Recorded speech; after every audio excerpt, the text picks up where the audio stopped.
read your thoughts.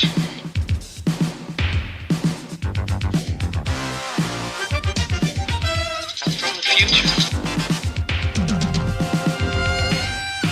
The movies of 1985. Hello, and welcome to week 18 of the year 1985. How nice of you to visit.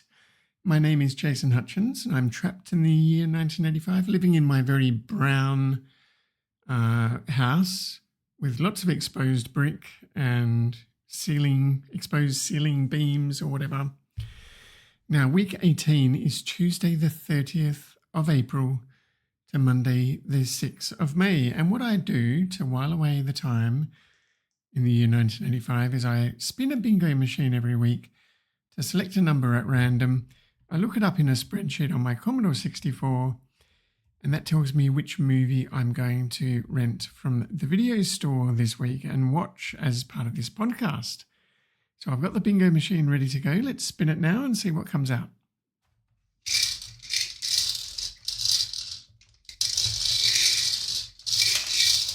Okay, eventually a number came out. It's number 16. Number 16, what can it be? Let's just press play on tape. Oh, 16. We've had 16, 17 and 18 come out. So number 16 is a movie called Silverado, which I think is a bit of a Western. I don't know this one, but I remember seeing trailers for this movie at the start of videotapes. One of the nice things about renting a videotape is you get 4 or 5 trailers at the beginning before the movie begins. Now, Silverado in the year 2025, you can watch that on Prime, Apple or Google. You can rent those if you're in Australia. It's just over 2 hours long, and I'm going to pedal my bike now over to Jaguar Video in Midland, where I'll rent this one. So I'll be back in a jiffy.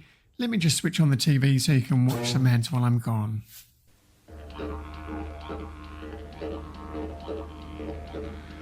The Macquarie Dictionary is as Australian as this incredible landscape.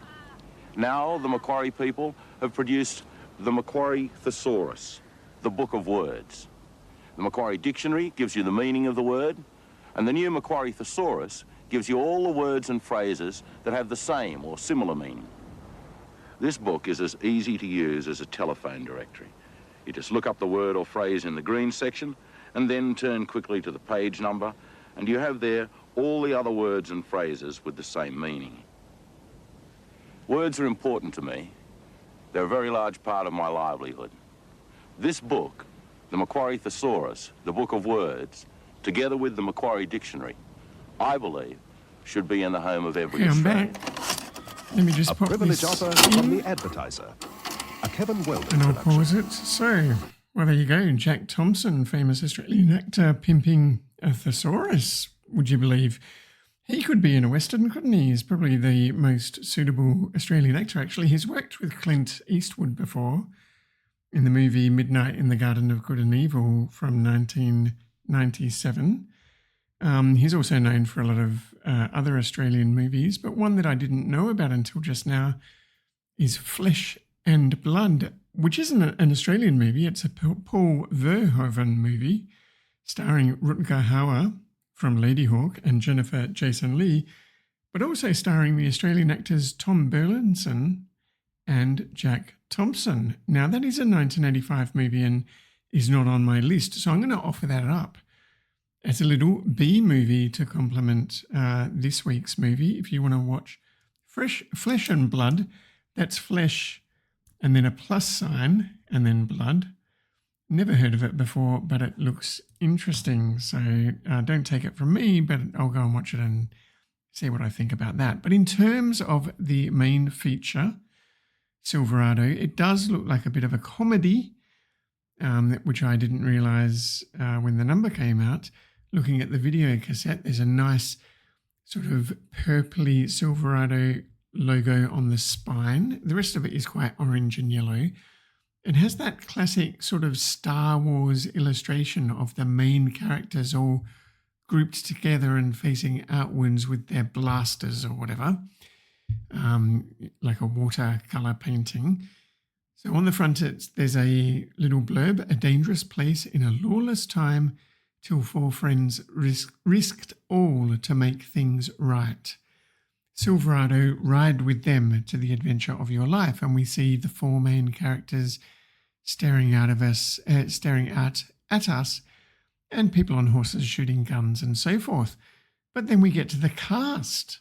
Now the cast is interesting. It's Kevin Kline, Scott Glenn, who you might recognise from the latest season of White Lotus, if you've seen that.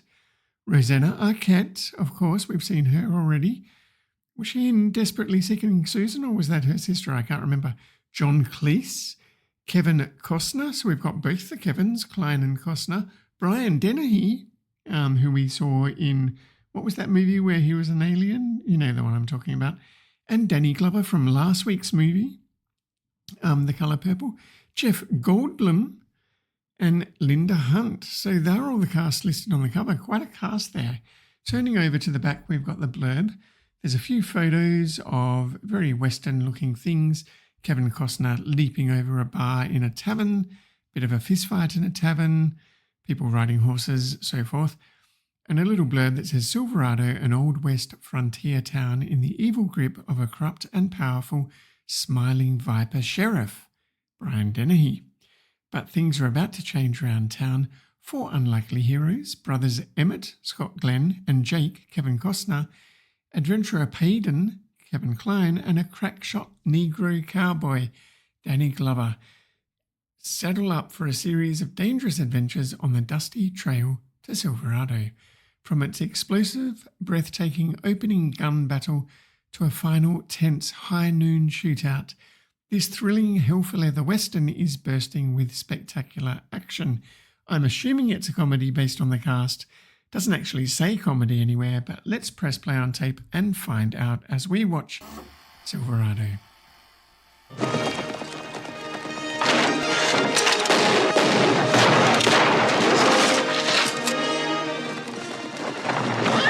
You're wearing my hat. What else you got that's mine? Nah, I don't want to kill you, and you don't want to be dead. You can't be that good. Let's go!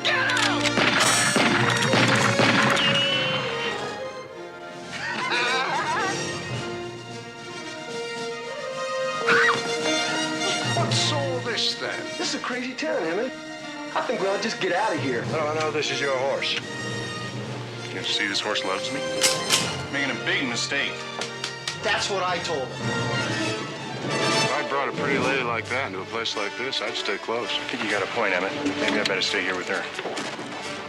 Now we're gonna give you a fair trial, followed by a first-class hanging. I had enough of what ain't right. Some people think they can push you around, but it's only true if you let it be. I don't want you to get hurt. You want one of these? This ought to do. Let's get out!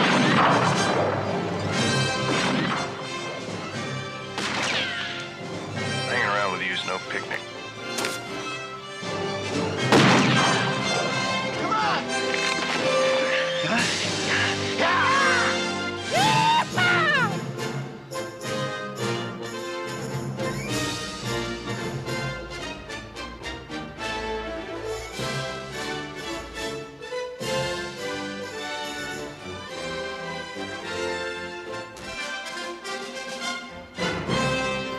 Wow.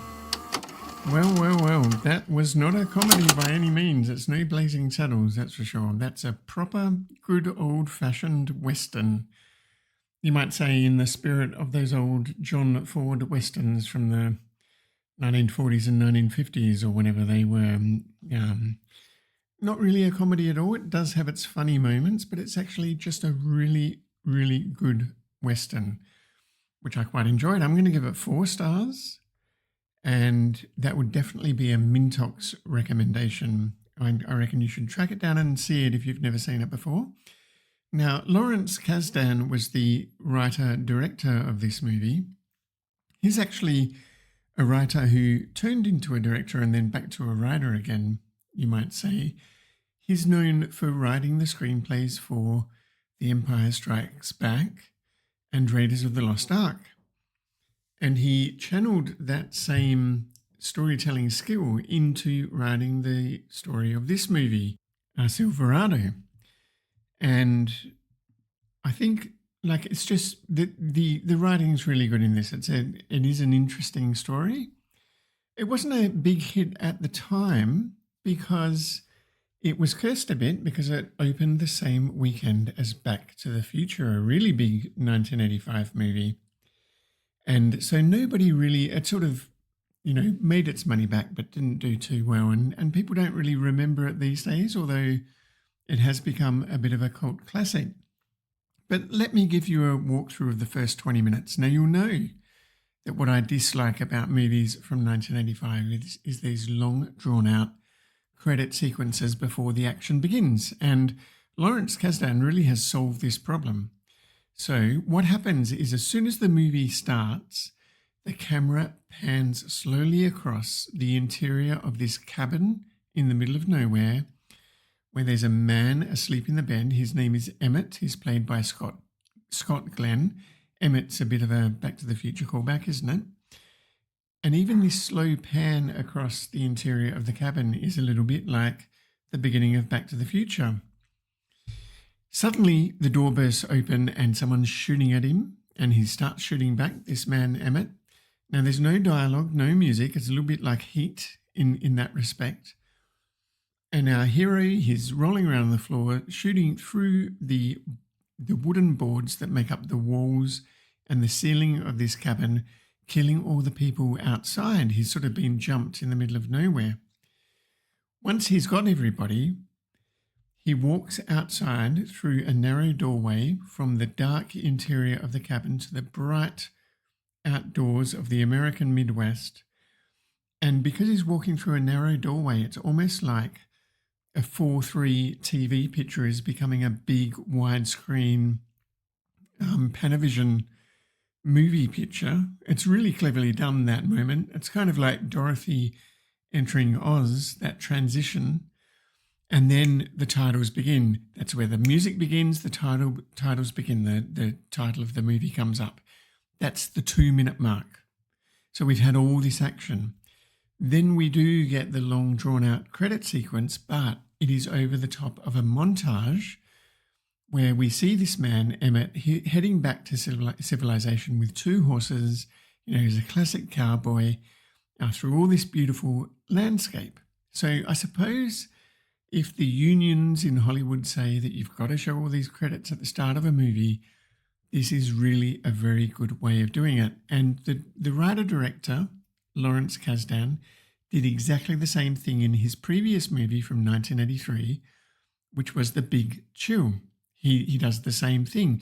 There's a montage over, like the opening credits are over a montage set to music that tells a bit of the story and introduces you to the characters. So that's really well done. I quite liked it. Now, after 5 minutes or 5.5 minutes, the credits and the music ends. And during the montage, Emmett stumbles upon this other man who's just lying out in the hot desert sun in his long johns. His name is Payden, played by Kevin Kline, and he's the second protagonist. There's ultimately 4 protagonists in this movie, and you could imagine these days with all the Marvel universe and all that sort of stuff, each of these 4 characters might get their own franchise. Anyway, Payden is so parched from being out in the sun and not having any water. And when Emmett approaches him and gives him some water, he's so parched that he can't even speak. So we haven't had any dialogue for 5.5 minutes. The very first line of dialogue you can't hear. And Emmett has to lean in to Payden and ask him to repeat himself, and he just whispers, "Pleased to meet you." And that's how the dialogue begins, and that's how these characters meet. These characters who become friends and who stay together right to the bitter end when they enter Silverado and have a climactic shootout at the end of the movie.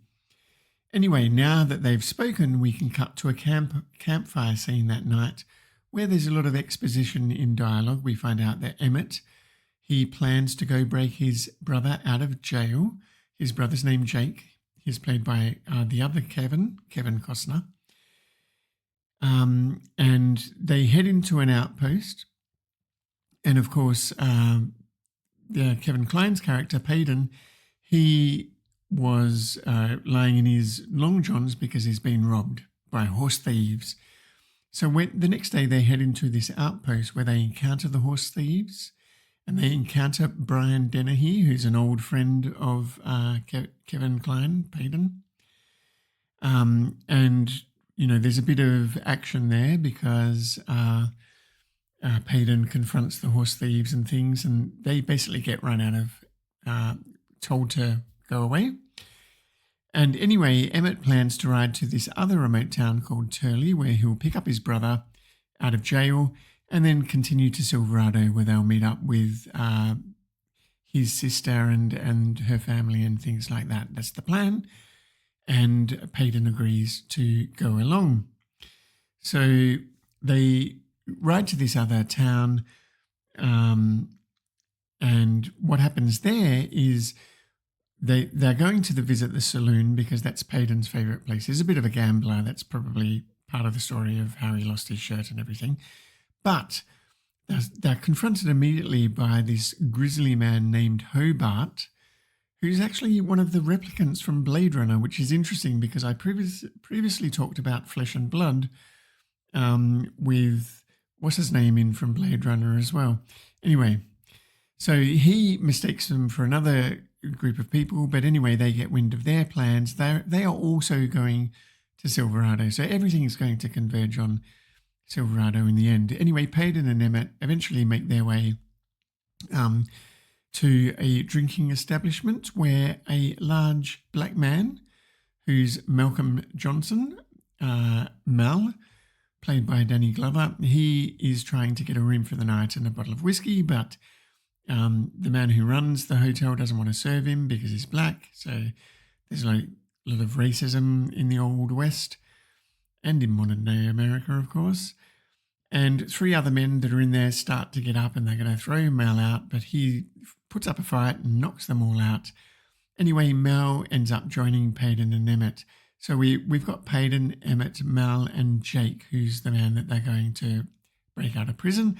They're your four protagonists. They each have strengths and weaknesses, and it's quite interesting following their stories. So in this town called Tully, or whatever it was called, the sheriff is John Cleese, and this is why I thought it was going to be a comedy, but he does play it fairly straight. And anyway, they get banished as well, so eventually what happens is they all end up in a prison cell together or something like that, and they can break Jake out of prison and then go on to Silverado, but I won't join all those dots for you. But that's the first 20 minutes. It sets up, it's this beautiful shootout in the first couple of minutes, really great opening credits with that montage, and then we get introduced to these characters and their idiosyncrasies and sets up the story. So I think the movie's about 2.5 hours long, but that first 20 minutes really sets things up. So like I said, I really enjoyed it. The cinematography is pretty good, but it's not quite up to Lady Hawk standards. I thought that was probably better with all the landscapes in Italy. It is a slow-paced movie, but it's deliberately slow. It takes its time establishing what's going on and sort of appreciating all these vistas in the Wild West. Anyway, I did say that Lawrence Kasdan directed The Big Chill. Half the cast in this movie are also in The Big Chill, so that's a good one to go back and watch as well if you've never seen it. I did go back and watch it. It's quite enjoyable, so it's Kevin Costner. It's probably Kevin Costner's best role, The Big Chill, if you know what I mean. You have to watch it to find out what I mean. But Kevin Kline is in there, and yeah, pretty much half the cast from this movie. Anyway, I said the replicant from Blade Runner, Brian James, he is in this movie. He is also in Flesh and Blood, which is the other movie. So there's all sorts of weird links this week. So I played an ad with Jack Thompson in. Jack Thompson was then in a movie with Brian James, Flesh and Blood. Brian James is then in this movie, Silverado. It's very crazy. Also, Ronald Lacey is in Flesh and Blood. He's the face-melting guy from Raiders of the Lost Ark, which was written by the director of this movie. Crazy. And then Bruno Kirby from City Slickers, he's in there. Nancy Cartwright, the voice of Bart Simpson, she's in there. But she was dubbed, ironically, by another actress. Tom Burlington with his blue-waved hair and so forth. So go and see Flesh and Blood as well. It's a very bleak, very dark, sort of Middle Ages swords and sword fighting kind of epic. Apparently, the director wanted to show the realism of that time period. He was sort of annoyed that it gets romanticized. So it does mean that it's a bit bleak. I did watch that too, but I probably wouldn't recommend it, to be honest. So watch The Big Chill and watch Silverado. And if you have time, if you're a Verhoeven fan and you haven't seen it, watch Flesh and Blood. So anyway, that's pretty much all I have to say. It's a Mintox. It's 4 stars. See Silverado. But now...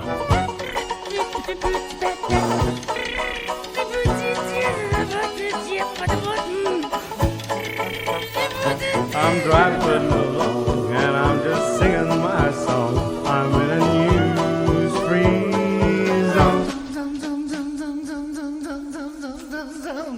Well, welcome to the News-Free Zone, everybody. That time of the podcast where we look back at the news from 1985 so that we can ignore the news from 2025. Although I do have to say there is a little bit of news that was in 2025 this week, which is this week was the 80th anniversary of Hitler's suicide, which means that here in 1985, we're exactly halfway between this week in 2025 and the week in which Hitler committed suicide back in 1945. Now, also in this week in 1985, IBM introduced the PC network, one of the first token ring local area networks for personal computers. Who would have thought? Also, the Tevatron accelerator powered up. Fermilab's Tevatron was the world's most powerful particle accelerator, and it led to the eventual discovery of the top quark. And I will say quark, not quark. Also, fractals and faults.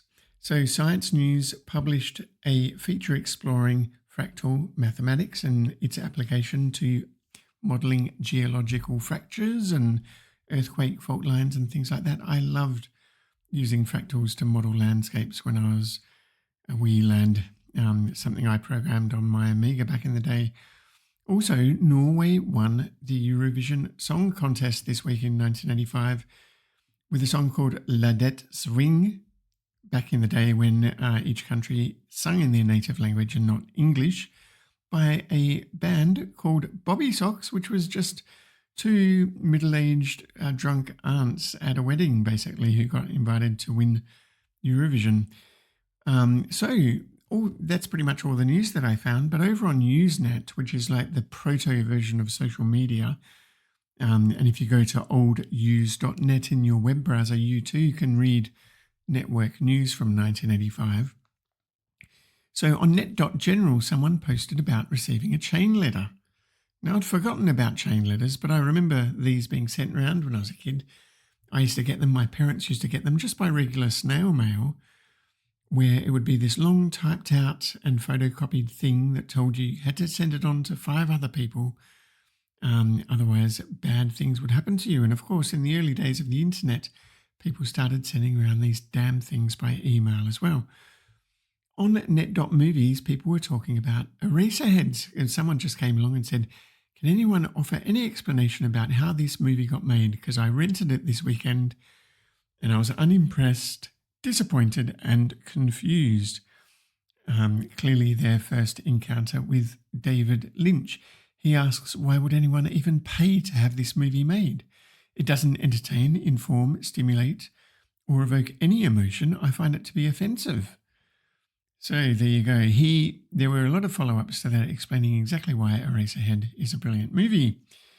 And on net.music, of course, someone was complaining about Eurovision, which is quite funny because I I just read about it being 1 in normal news. So this person had visited the UK, happened to see it on television, and said it's the most horrible thing. What are they doing over in Europe? I hope it's dead by the next time I visit. And there you go. That's all the news I gathered from this week in 1985. So please, be kind and rewind.